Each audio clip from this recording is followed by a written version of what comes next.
You may have heard us talk about the principles of great e-commerce amps before. Before we get into the main focus of this video, here's a quick look at some of our top recommendations to ensure you get strong results right off the bat.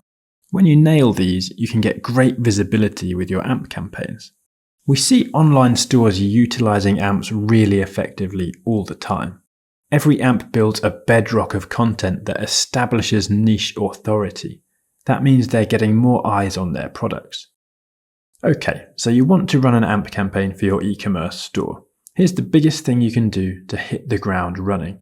Explore your products and services in depth. The more you drill down into what your product actually does, who it's for, and the different use cases, the more specific you can get. And that brings us to the key point here. Get specific. You'll hear us mention this so many times that you'll never want to hear the word again, but it's for good reason. Specificity is everything in content. If you want to stand out, if you want to reach the right audience, if you want to get noticed, it all begins with specificity. So how do you get specific? Thankfully, at AmpiFire, we've got something called the Content Cube, which is a great framework for coming up with keywords for your content campaigns.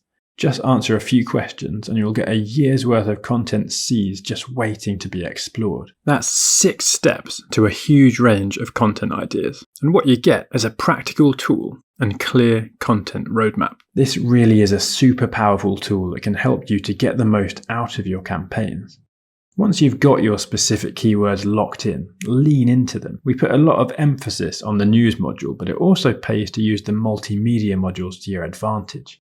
The podcast, the slideshow, the infographic, and the video are great for ranking, which means they're prime real estate for your keywords, but also for your content focus. Don't just limit the Content Cube results to your news module and the headline there. You can't afford to waste time with your later headlines. Don't try to get too salesy if it means your headlines are thin on keywords. Don't go too general either. You might think that you're encouraging people to buy or click, but in reality, consumers just want value. And that starts with hitting those keyword combinations. So there you go. Use these tips and you'll be selling more products in no time.